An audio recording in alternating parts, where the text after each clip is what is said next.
Jelang laga FIFA Matchday September 2025, Kluivert wajib menang. Ini reaksi media Vietnam lihat dua calon lawan timnas Indonesia di FIFA Matchday September. Inilah tiga pemain timnas Indonesia yang absen di FIFA Matchday September 2025. Kembali absen, inilah penyebab Patrick Kluivert tak panggil Elkan Bagot ke timnas Indonesia lagi. Erick Thohir bujuk Jakmania agar relakan JS jadi kandang timnas, dulu ngotot menolak. Bicara soal pencalonan jadi ketua umum PSSI, ini kata Andre Rosiade. Ini baru mantap. Kabar gembira dari Shane Patinama di Buriram United. Sebut Mees Hilgers alami penurunan karir disebabkan bela timnas Indonesia, ini kata ex-pemain PSM.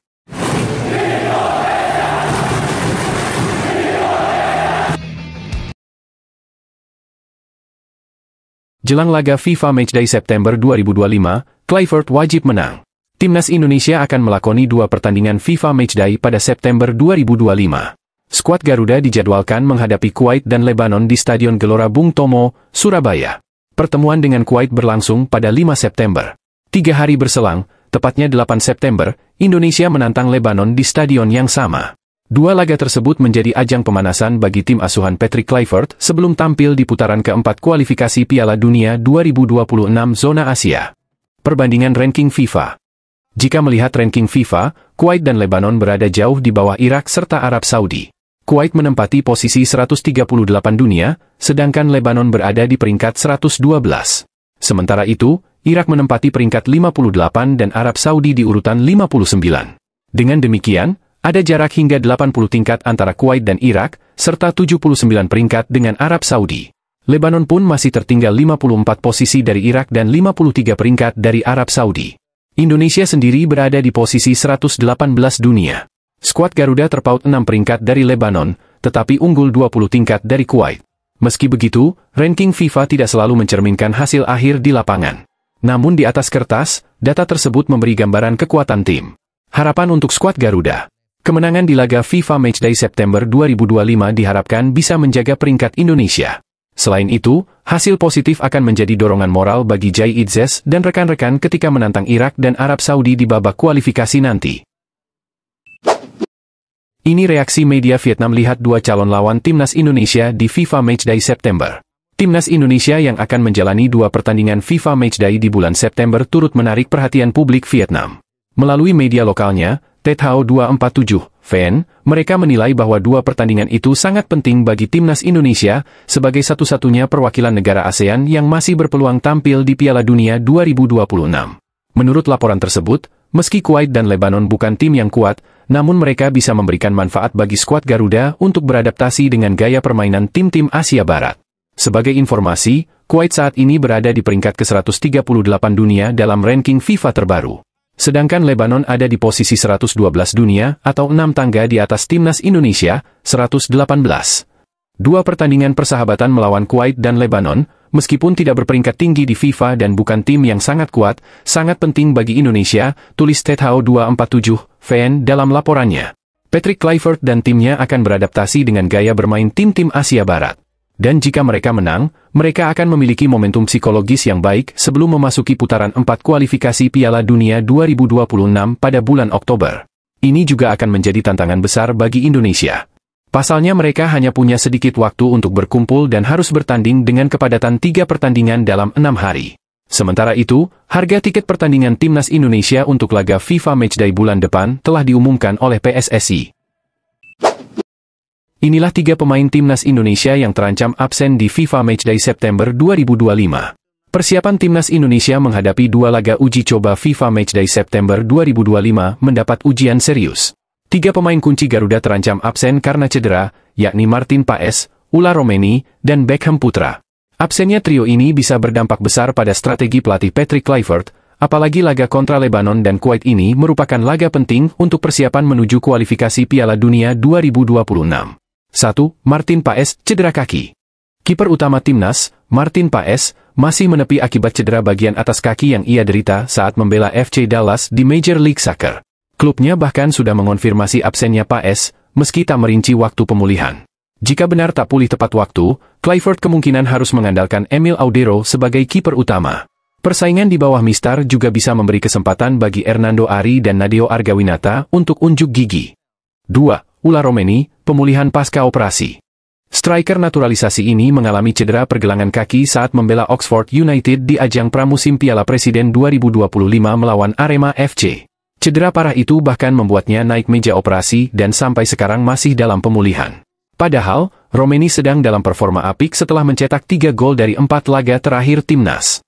Pengamat sepak bola, Muhammad Kusnaini, menilai absennya Romeni bisa kembali membuat lini serang Garuda tumpul. Masalah ketajaman yang sudah teratasi bisa muncul lagi kalau ulah Romeni absen, kata Kusnaini. 3. Beckham Putra, cedera di Liga Domestik. Kabar buruk juga datang dari Beckham Putra, winger muda Persib Bandung. Ia ditandu keluar lapangan usai mendapat tackle keras dalam laga kontra Persijap Jepara di pekan kedua Liga Super Indonesia. Meski belum ada kabar resmi soal tingkat keparahan, absennya Beckham berpotensi menambah masalah di sektor sayap timnas.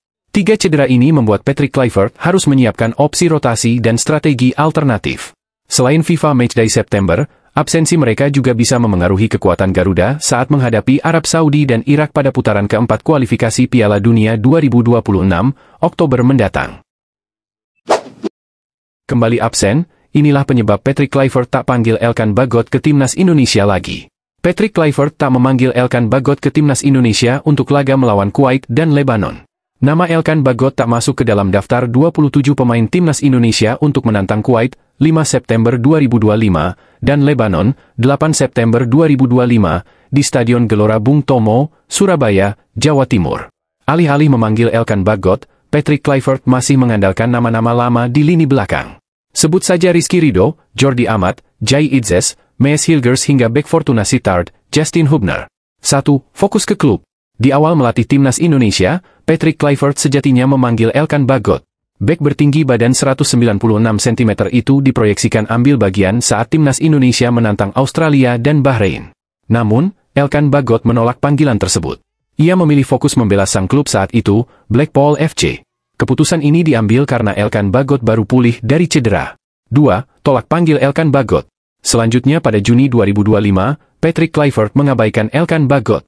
Ia meminta Elkan Bagot fokus ke klub dan pelatih asal Belanda itu sudah menemukan pemain yang cocok di jantung pertahanan skuad Garuda. Elkan Bagot, saya sudah bicara dengannya sebelum laga kualifikasi melawan Australia dan Bahrain, kata Patrick Kluivert. Ia bilang takut kehilangan posisinya di klub tempat dia bermain, jadi dia meminta untuk tidak dipanggil, itulah kenapa saya tidak memanggilnya, lanjut pelatih 49 tahun ini. Elkan Bagot masuk skuad Ipswich Town di musim 2025-2026. Sekarang sudah ada pemain lain di posisinya yang tampil baik dan mereka juga punya kesempatan untuk membuktikan diri dan mereka sudah membuktikan bahwa mereka mampu bermain di timnas Indonesia, tegas Patrick Kluivert. Elkan Bagot juga kesulitan mendapatkan tempat bersama sang klub, Ipswich Town, musim ini. Ia sama sekali belum bermain di laga resmi bersama Ipswich Town. Jangankan bermain, masuk daftar susunan pemain saja Elkan Bagot gagal melakukannya. Bagaimana menurut kalian? Erick Thohir bujuk Jakmania agar relakan JS jadi kandang timnas, dulu ngotot menolak.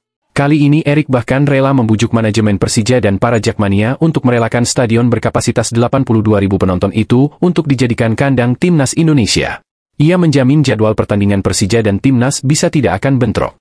Enggak perlu khawatir, karena kalau dibilang kandangnya tim nasional, ya di seluruh Indonesia gitu. Kayak sekarang, timnas, U17 main di Sumatera Utara. Itu bagian bagaimana kita mengaktifkan bahwa tim nasional ini milik kita semua, ujar Erick. Nah termasuk kalau nanti fasilitas di JS kita bisa bermain untuk beberapa kejuaraan atau pertandingan tim nasional, ucapnya. Erick menjelaskan, rencana penggunaan JS sejalan dengan strategi PSSI yang tengah mengembangkan timnas di berbagai kelompok umur. Dengan target jangka panjang, dibutuhkan lebih banyak venue berstandar internasional. Ini yang kita bisa manfaatkan nanti apakah pertandingan senior, U20, U17, kita bisa menggunakan fasilitas yang dimiliki oleh Pemda DKI, salah satunya JS itu, ujarnya. Ia juga menegaskan bahwa kalender pertandingan internasional dan kompetisi domestik berbeda. Untuk kalender FIFA yang tahun depan bulan Maret itu tidak mengganggu jadwal Liga, karena kalau FIFA Matchday itu digelar, Liga berhenti, jelas Menteri BUMN tersebut. Tolak JS di Piala Dunia U17. Kebijakan Erick Thohir saat ini jelas berbeda jauh dengan pada 2023 lalu, saat ia menolak menggunakan JS sebagai venue Piala Dunia U17. Ketika itu Erick bilang stadion yang dibangun ex-gubernur Jakarta Anies Baswedan tersebut belum layak untuk ajang internasional. Kala itu Erick mengungkap ada sejumlah kendala dan kekurangan JS sehingga dianggap tidak layak untuk menggelar pertandingan Piala Dunia U17 2023. Yang pasti menjadi catatan kemarin kendalanya itu parkir dan akses penonton. Yang harusnya ada 4 pintu, baru terbuka 1 pintu. Ini yang tentu harus kita antisipasi keselamatan daripada supporter, kata Erik pada Juni 2023. Selain itu, masalah lain pada JS adalah penggunaan rumput jahitan. Saya yakin tidak mungkin FIFA tidak bilang standarnya tidak masuk karena sesuatu hal yang politis, tidak. Tetapi memang standar harus diselaraskan, kata Erik kala itu. Bagaimana menurut kalian? Bicara soal pencalonan jadi ketua umum PSSI, ini kata Andre Rosiade. Penasihat Semen Padang FC Andre Rosiade membantah tudingan netizen soal dirinya yang akan mencalonkan ketum PSSI pada tahun 2027 nanti. Dirinya menegaskan tidak akan mencalonkan ketum PSSI dan justru akan pilih Erick Thohir kembali untuk menjabat ketum PSSI 2 periode. Buat netizen nih, saya tidak akan mencalonkan sebagai ketum PSSI. Justru saya akan dukung Pak Erick menjabat sebagai ketum PSSI selanjutnya, kata Andre dikutip dari YouTube Masih Kurang. Selain itu, dirinya menegaskan akan mencalonkan Asprof PSSI di wilayah Sumatera Barat dan akan mengikuti jejak Arya Sinulinga yang juga menjabat sebagai Asprof Sumatera Utara.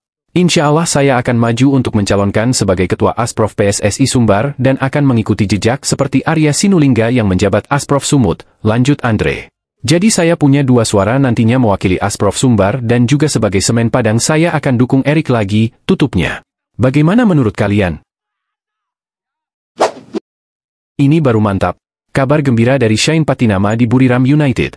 Pemain timnas Indonesia, Shane Patinama, baru saja merampungkan laga perdana bersama Buriram United.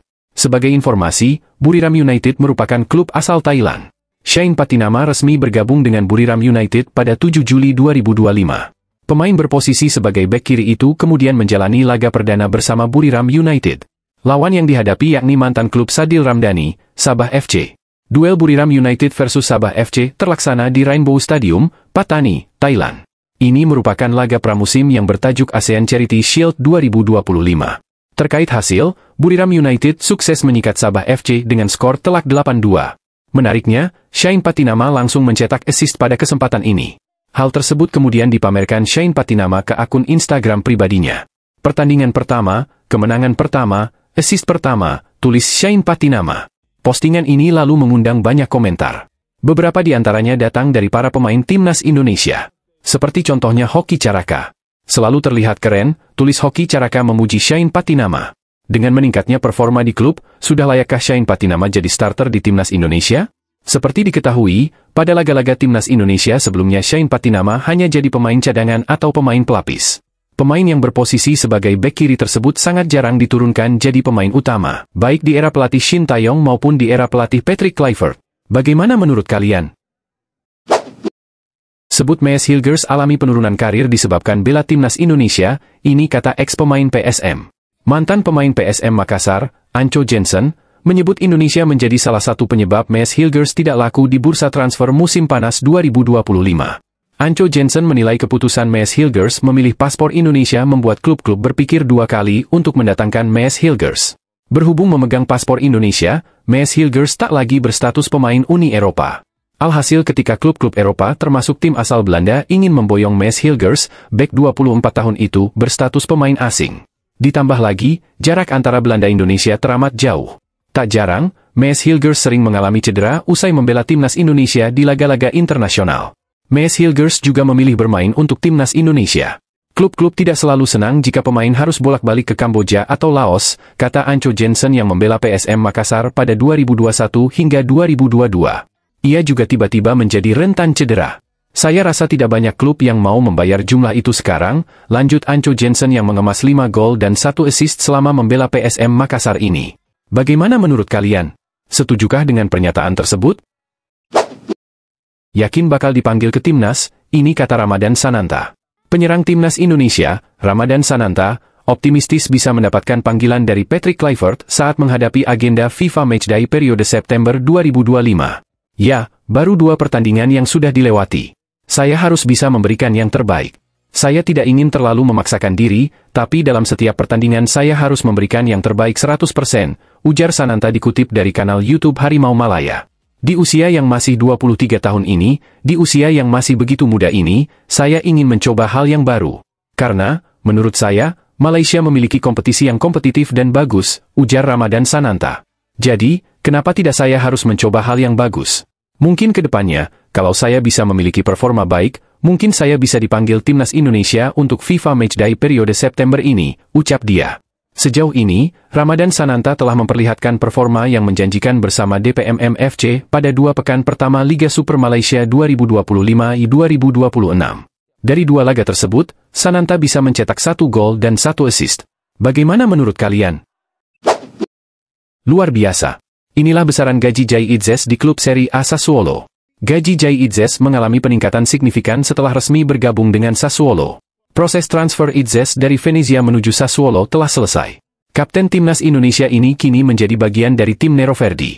Pengesahan transfer tersebut diumumkan melalui situs resmi Sassuolo pada Sabtu, 9 Agustus 2025, malam waktu Indonesia Barat. Berdasarkan laporan dari berbagai media, Jai Idzes didatangkan dengan biaya mencapai 8 juta euro atau sekitar 151,7 miliar rupiah. Pria kelahiran Belanda ini telah menandatangani kontrak selama 4 tahun, yang berarti ia akan mengenakan seragam hitam hijau hingga tahun 2029. Situs resmi AS Sassuolo Calcio menyebutkan, AS Sassuolo Calcio mengumumkan pembelian permanen Jai Idzes, bek, lahir pada tahun 2000, dari Venezia FC. Salah satu hal yang menarik perhatian dari kepindahan Idzes adalah kenaikan gajinya yang signifikan di Sassuolo.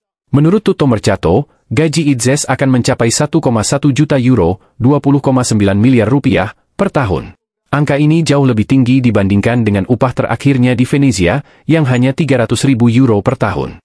Ini berarti Idzes mendapatkan kenaikan gaji hampir 4 kali lipat.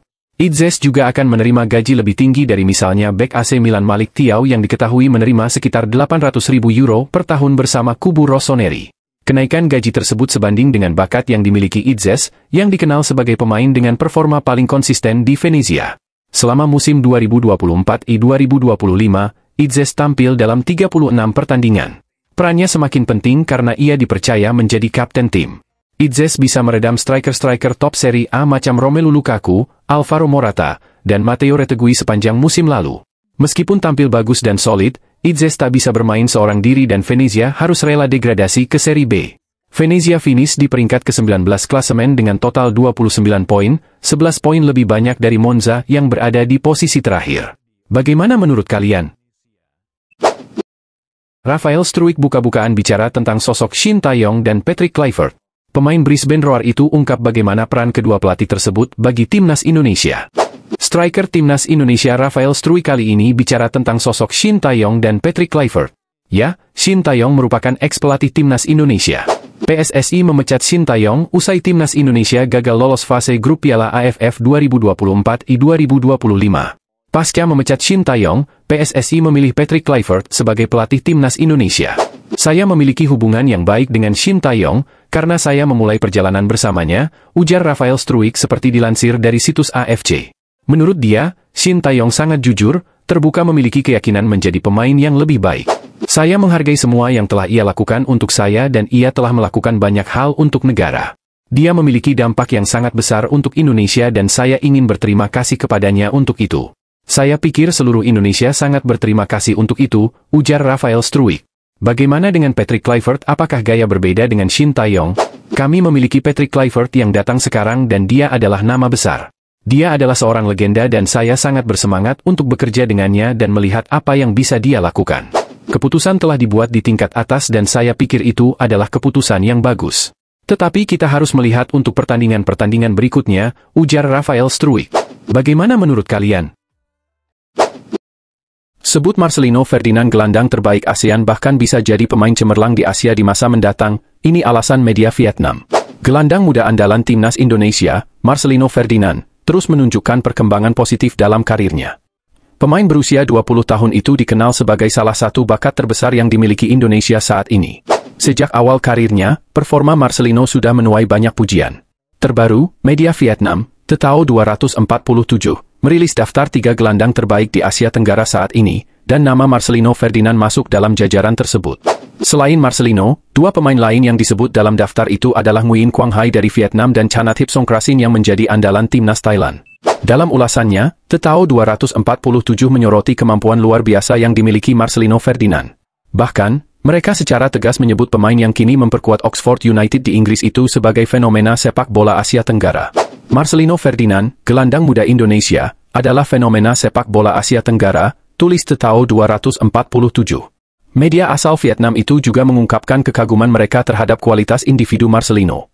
Menurut mereka, kemampuannya kerap merepotkan lawan di atas lapangan. Bakat kelahiran 2004 ini memiliki teknik personal yang terampil, kemampuan menggiring bola yang terampil, visi taktis yang mengesankan, dan umpan-umpan yang sangat mengganggu, jelas mereka. Lebih lanjut, Tetao 247 menilai bahwa Marcelino Ferdinand masih memiliki potensi besar untuk berkembang. Mantan pemain KMSK Deinze itu bahkan diprediksi bisa menjadi salah satu bintang sepak bola Asia di masa depan. Dengan apa yang telah ditunjukkannya, Marcelino Ferdinand akan menjadi salah satu bintang paling cemerlang di sepak bola Asia di masa depan, tandas media tersebut. Marcelino Ferdinand belum lama ini mendapatkan kesempatan debut bersama tim senior Oxford United. Meski begitu, dia masih terus berupaya untuk mendapatkan lebih banyak menit bermain di klub yang berlaga di kompetisi kasta kedua Inggris tersebut. Dengan talenta yang dimilikinya, Marcelino diyakini bisa terus berkembang dan menjadi aset berharga bagi sepak bola Indonesia di masa mendatang. Bagaimana menurut kalian?